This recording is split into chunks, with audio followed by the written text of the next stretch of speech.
के ऐसों को भी प्यार दे रहे हैं। सूर्य का ताप, चंद्र का, पृथ्वी, वायु, सब भरण पोषण कर रहे हैं। उनकी भी रक्षा भगवान कर, उनको भी उदर पोषण भगवान कर रहे। जिन्होंने रूप रंग धारे, ये सच्ची मानना 100 का 100% केवल वासुदेव ही है। वासना वासुदेवस्य वासितम भुवनत्रयम् सर्वभूत निवासोस्मि वासुदेव नमोस्तुते। जो वासुदेव अपने आप से अपने आप को बनाता है। कुछ लोगों का रहता है कि भगवान रक्षा क्यों नहीं करते, ऐसा क्यों नहीं करते, यहां ये हत्या हो रही, वहां वो मार काट हो रही। तुम सुना नहीं? उसकी 3 लीलाएं नहीं, तुम्हारी पसंद से होगा। एक लीला में वो सृजन करता है, तो दूसरे में पालन करता है, तो तीसरे में विनाश करता है। तीनों जरूरी हैं। नहीं मनाने लगोगे कि भगवान आज से अगर 10 साल के लिए मौत नाम की चीज बंद हो जाए इस भूमंडल में, तो अनशन करके मनाओगे प्रभु से कि प्रभु मरेंगे, बहुत ही बढ़ रहे हैं। जीव चराचर में अगर सृष्टि का एक सोपान खत्म हो जाए कि मृत्यु ना हो, तो हाहाकार मच जाए। ध्यान रखना, मरना भी उतना ही अच्छा है जितना जन्मना और जितना पालन करना। और तुम्हारे वो मनोरंजन का नहीं है विधान, वो उसका खेल है। मृत्यु भी आवश्यक है, बहुत जरूरी है। विनाश भी जरूरी है। जैसे सृजन जरूरी है, वैसे पालन जरूरी है, वैसे विनाश जरूरी है। नहीं बताओ, कैंसर हो गया, वो सड़ रहा है, मार परेशान है, बोले मरना ही नहीं है, अब तो उसकी बड़ी समस्या है। अरे मरेगा तो नया शरीर प्राप्त करेगा। कोई प्यार नहीं करता, कोई प्यार नहीं करता। जिस दिन तुम बिस्तर में लग जाओगे, सब प्रार्थना करेंगे जल चढ़ा के भगवान से, इनको उठा लो। और अगर थोड़ा भी काम लायक हो, फिर भगवान को कोसेंगे, वैसे भगवान को मनाएंगे। मृत्यु भी बहुत जरूरी है, सच्ची मानना। तुमसे हृदय से बात कहते हैं, मृत्यु बहुत जरूरी है।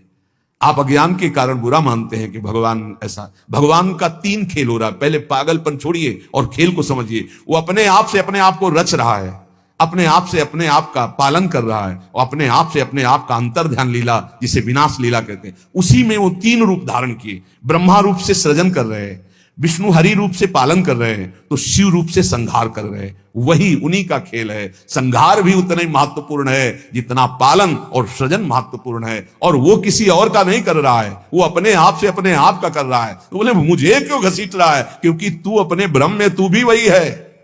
ये ना जानने के कारण तू अपने को, और सच्ची मानिए एक और आनंद की बात, कि ये सब विनाश का विनाश हो रहा है। जिसका सृजन हो रहा है उसी का पालन हो रहा है, उसी का विनाश हो रहा है। तेरा ना सृजन हुआ है, तू ब्रह्मा का बनाया हुआ नहीं है। ब्रह्मा का बनाया हुआ ये 3 शरीर है, स्थूल सूक्ष्म कारण। ब्रह्मा का बनाया हुआ ये 3 लोक। लेकिन ब्रह्मा को जिसने बनाया उसी का तू अंश है। तू कोई कृति नहीं है किसी की, तू किसी की कृति नहीं है। कृति में फंस गया है बस, इसलिए तू हाहाकार मचा रहा है। मैं बीमार, मैं मरा, मैं जवान, मैं सुंदर, मैं जन्मा। तू अजन्मा, नित्य आनंद अविनाशी। अब यही समझना है यार, सत्संग का मतलब यही समझ। एक बार समझ गए तो फिर रोना क्या, जब जाग गए तो फिर सोना क्या, समझ गए तो रोना क्या, मिट जाएगा ये जन्म जन्म का रोना। तेरा विनाश करने में कोई भी समर्थ नहीं है, स्वयं भगवान भी, सुदर्शन भी। सुदर्शन भी कृति का विनाश करेगा, तेरा नहीं, क्योंकि तू किसी की रचना नहीं। सुदर्शन जी भी रचना का विनाश करते हैं। बोले शिशुपाल की ये गर्दन कटी, शिशुपाल कटा क्या? जो शिशुपाल था अंदर, वो तो दिव्य तेजोमय होकर श्री कृष्ण में समा गया। सुदर्शन जी ने स्पर्श भी नहीं किया उसका, क्योंकि जो सुदर्शन वही वो। सुदर्शन जी कुछ नहीं कर सकते उसका। किसका? मेरा। मेरा किसका? पांचभौतिक शरीर का नहीं, जो मैं स्वरूप है, जो मैं स्वरूप। इस संबोधन मायाकृत है, मैं मेरा। जो स्वरूप है वो है, वो काल भी स्पर्श नहीं कर सकता उसका, उसका कभी विनाश नहीं हो सकता। किसका? बोले तेरा। तेरा कभी विनाश नहीं हो सकता। नैनम छिंदन्ति शस्त्राणि नैनम दहति पावका न चैनम क्लेदयन्त्यापो न शोष्यति मारुता। ए भाई, तू अजर है, तू अमर है, तू अविनाशी है, तू अजन्मा है, तू नित्य है, तू परमात्म स्वरूप है। जितना विनाश होता है वो सृजन का होता है, जितना सृजन होता है वो मायामय होता है, उसी का पालन होता है, उसी का विनाश होता है। तेरा ना सृजन है और न तेरा पालन है और न तेरा विनाश है, क्योंकि तुझे कुछ नहीं चाहिए, तू सच्चिदानंद है। और बोले भूख प्यास बढ़ना घटना, कल सुना था 6 धर्म शरीर के, भूख प्यास प्राणों का धर्म, तेरा धर्म, तू तो अविनाशी अजन्मा। भाई इसी को जान गया तो फिर निहाल हो जाता है। अब उसी को भाव स्वरूप में हम सखा ले लेते हैं, दास ले लेते हैं, गोपी ले लेते हैं, सहचरी ले लेते हैं, कुछ नहीं लेते तो मुक्त हो जाते हैं। ये खेल समझो। सबन में दोष गुण मिश्रित। अब देखो, कई बार चर्चा की, बहुत ये सत्संग है एकदम नीर चीर का। बिना सोने में मिलावट किए गहना नहीं बन सकता। शुद्ध स्वर्ण का आकार नहीं दिया जा सकता। आकार देने के लिए मिलावट की जाती कुछ, और फिर उसको गहना रूप दिया जाता है। तो ये जितना आप देख रहे हैं, इसमें गुण दोष से यह रचना है शरीरों की।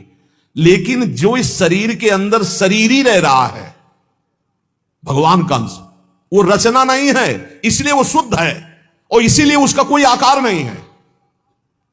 समझिए समझिए, बहुत सुंदर, भगवत कृपा से एकदम बिल्कुल घी निकल रहा है।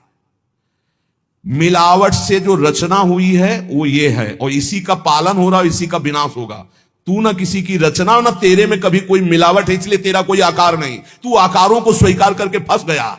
बस इसी आकार का, आसक्ति का त्याग हो जाए तो तू जीवन मुक्त था, है, रहेगा। तू न कभी जन्मा न कभी मरेगा। ये पक्का 100%, चाहे भक्त हो चाहे ज्ञानी हो, कोई भी हो। हम ऐसे नहीं बोल देते, ये धाम है यहां सत्य भी बहुत संभाल के बोला जाता है। हम ऐसे नहीं बोल देते कि हो गया काम। हमको जब वहां से फोन आता है काम हो गया तब बात करते। बोले हमको भी बात करवाओ कि हमारा काम हो गया कि नहीं। वो फोन उनका आता है जिनका कोई फोन नंबर नहीं होता है। तुम्हारा कोई फोन नंबर नहीं है, होना चाहिए। तुम्हारा कोई नहीं होना चाहिए, शरीर भी तुम्हारा नहीं होना चाहिए, तुम भी नहीं होने चाहिए, केवल श्यामा जी, तब बात होगी। है अगर ऐसा है तो बात हो जाएगी, और अगर ऐसा नहीं है तो श्यामा जी के बनो, बात हो जाएगी। एक होता है थोड़ा बाजुओं में दम है तो थोड़ा तैर के दिखाओ। बोले नहीं मुझे तैरना नहीं तैरना पड़ेगा तुम्हें, क्योंकि तुम्हारे बाजू है, तुम सीखो तैरना। और एक है कि बाजू नहीं है तो बोले आओ हम तुम्हें गोद ले चलेंगे, तुम्हें तैरने की जरूरत ही नहीं है। हुई ना कृपा। जो जन्म जन्मांतरों में साधना से नहीं प्राप्त हो सकता, उसकी गारंटी आचार्य प्रताप और इष्ट प्रताप है। जा मेरी महारानी जी के पास जाना, आज जा चाहे कल जा श्री जी के पास जा, निरंतर उनकी सेवा सुख में निमग्न रहे। बहुत कृपा। ये हम खोल के ना बताए ना आपको तो आपको लगेगा क्या कृपा है, बड़ा कष्ट पा रहा है। कोई कष्ट नहीं। कष्ट तुम्हें दिखाई दे रहा है, उसको साक्षी करके श्री जी से पूछ, उसको कसम खवा श्री जी की, बोल तेरे को कष्ट है तो जो वो बोले हमको लिख के बता देना। आके लिखित हम सबको दिखा देंगे। हम अभी यहीं से सोच के कह रहे पाई भर उसको फर्क नहीं, उससे बात करके देख लेना आप। क्यों? क्योंकि अब वो अपने आप में नहीं है, अब वो गुरु प्रताप में जी रहा है, वो इष्ट प्रताप में जी रहा है। तो सच्ची कहते हरि की इच्छा जो करिए, करें सो हरि ही धरिए। हम खोल खोल के इसलिए सब बातें बता रहे कि आपको विश्वास हो जाए। जिस समय हमें विशेष कष्ट होता है उस समय हमारी प्यारी जू का इतना दुलार होता है कि अगर हम उस समय नाचने लगे तो थोड़ा पड़ेगा। इतना सुख होता है। जब बाहरी दुख हो रहा है, भारी कष्ट की स्थिति हो रही, तो अंदर से श्यामा जू का ऐसा सुख का रेला आता है, नाचने का मन होता है। अंदर से मन नाचता है आनंद में। तो मन ही को तो दुख हो रहा था, तन तो जड़ वस्तु है। यहां शून्य कर दो, काट दो, कोई फर्क नहीं पड़ेगा। यहां से मन की त्वगेंद्री से संबंध खत्म हो गया, उसे शून्य देश कहते हैं। और वो मन प्रियाजू के प्रेमानंद में मगन, तो क्या फर्क पड़ता है। मान लो मेरी बात, न मृत्यु का फर्क, न किसी रोग का फर्क, बिल्कुल परमानंद की एक अद्भुत स्थिति। वो नाम जप और आश्रय, इसीलिए चूको मत, दो बातों में दृढ़ रहो। हमारे माई श्यामा जी को राज ये आश्रय और राधा राधा राधा। तो हरि को कियो ना टरिए, श्यामा जू की शरण जग तरिए।